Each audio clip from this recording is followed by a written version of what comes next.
Avant de commencer, abonne-toi maintenant, parce que les histoires que tu vas découvrir ici sont souvent incroyables.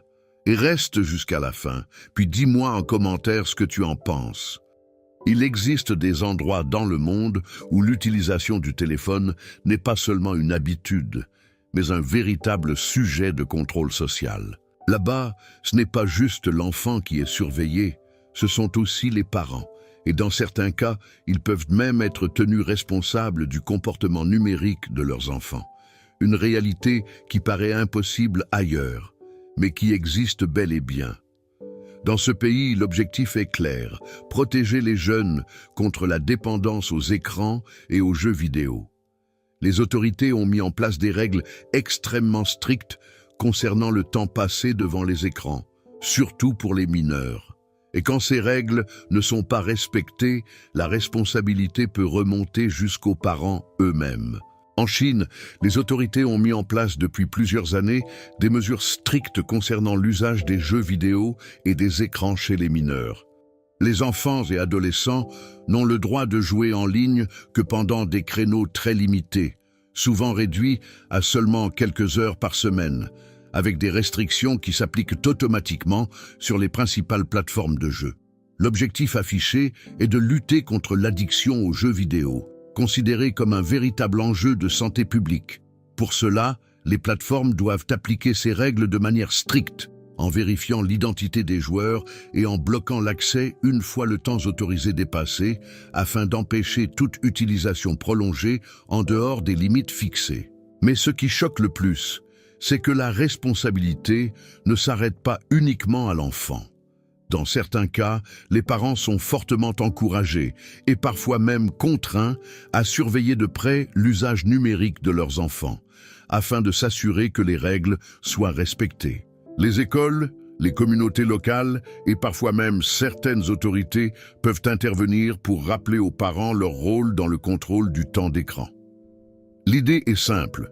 Si un enfant dépasse régulièrement les limites fixées, cela n'est pas seulement vu comme un comportement individuel, mais aussi comme un manque de supervision familiale, et donc une responsabilité partagée dans le respect des règles établies.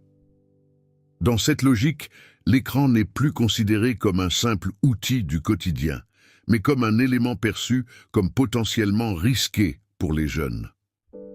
Les autorités cherchent alors à limiter ce qu'elles décrivent comme une dépendance croissante aux jeux vidéo et aux réseaux sociaux, en particulier chez les mineurs, en encadrant fortement leur usage. Pour cela, plusieurs leviers sont utilisés en même temps. Des restrictions techniques intégrées directement dans les plateformes, des campagnes de sensibilisation dans les écoles et une forme de pression sociale sur les familles pour garantir le respect des règles. Dans ce système, les parents deviennent des acteurs centraux, chargés de surveiller et d'encadrer activement la consommation numérique de leurs enfants. Mais cette approche divise profondément les opinions. Pour certains, il s'agit d'une mesure nécessaire et efficace pour protéger les enfants contre les excès du numérique et limiter les risques d'addiction dès le plus jeune âge. Selon cette vision, encadrer strictement l'usage des écrans permettrait de préserver la santé mentale et l'équilibre des jeunes générations face à un environnement digital omniprésent. Pour d'autres, en revanche, ces mesures représentent une forme d'ingérence trop importante dans la vie privée et une pression excessive exercée sur les familles. Elles soulèvent alors une question essentielle qui reste sans réponse claire. Jusqu'où un État peut-il aller pour réguler les habitudes numériques de sa population ? Et surtout, ces restrictions sont-elles réellement une solution durable au problème de dépendance aux écrans ou simplement une réponse temporaire à un phénomène beaucoup plus complexe? Ce qui paraît incroyable vu de l'extérieur est en réalité une tentative de réponse à un problème moderne, l'addiction aux écrans chez les jeunes. Entre protection, discipline et controverse, cette politique montre à quel point le numérique est devenu un enjeu majeur dans la société actuelle. Et une chose est sûre, dans ce monde connecté, même le téléphone d'un enfant peut devenir une affaire d'État.